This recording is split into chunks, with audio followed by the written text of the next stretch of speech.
Many of us do not have the luxury of a dedicated greenhouse. I'm one of them. So here is how I begin to deal with my plants a month before they are planted out. On the left are some onions. There are some piles of potting mix and pots. Oh, did I say? This is on my dining room floor. So there's all kinds of gardening paraphernalia everywhere. Now here are my brassicas, cabbage starts, cauliflower starts, rutabaga, which I think is also called swede. You name it, they're here. Now we move up to the top of my dining room table, and oh, there's more onions.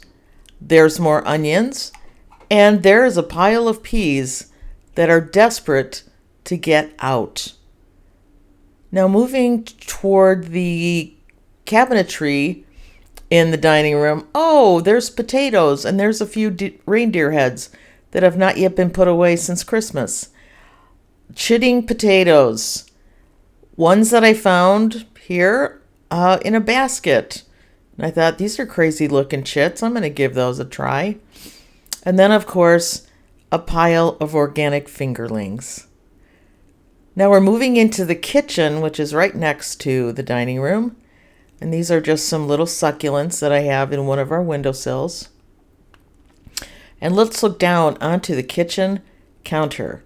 Oh yes, here we have some rosemary that was dug up from last summer. Here are some pepper plants.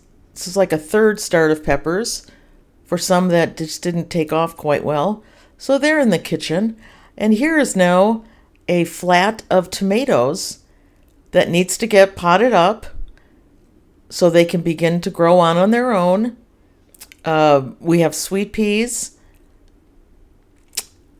As we move on towards the sink, you can see vermiculite tools. Oh, here's a watering can. And doesn't everyone have a pot of leeks growing right next to their coffee maker? Well, if you do, you are not alone. Now, this is my more formal growing setup. This is a 4-tiered shelving unit. They are 2 feet by 4 feet. I have shop lights with grow lights attached, so each shelf has lighting. The top shelf is where I keep flats that have just been seeded and are waiting to spring through. The second and third shelving unit have self-watering trays, which I'm going to show in a future video how to make those, because they have been a game changer for me. Water seedlings every 5 to 7 days. It's a wonderful treat. And on the bottom is more of my taller things. So let's take a closer look at what's growing on shelf number 2. Here we have an additional flat of tomatoes. There's about 50 tomatoes here. I don't grow anywhere near 50 tomatoes, but I give a lot of tomato plants away. These are doing very well. I also have a fan running in the room so that they get a little bit of movement to help their stems get stronger.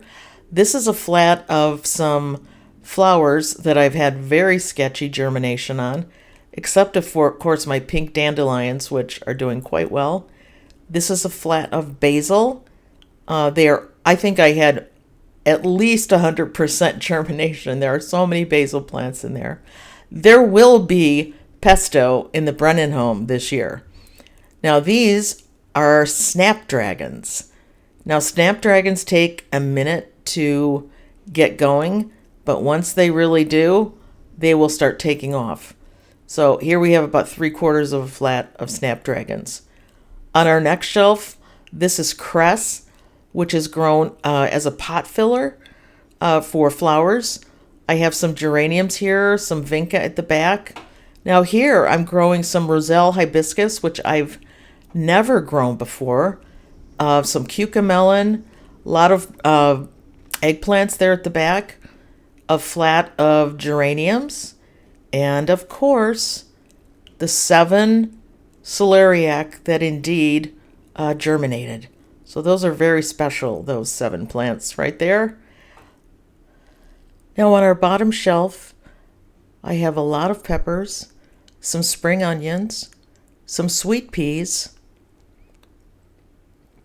These are all at various stages. Some of these are hot chili peppers and some of these are sweet peppers, which don't need quite as long to germinate as the hot ones. Well, I hope you enjoyed getting a quick peek at how I handle my seedlings. You know, as we all count down to this last frost date, many of us are going to feel like our houses are being overrun with our plants, to which I say, awesome. Maybe you need to start a few more. One of the greatest joys I get in gardening is giving plants away. So until next time, thanks for watching Real Food Comes Dirty.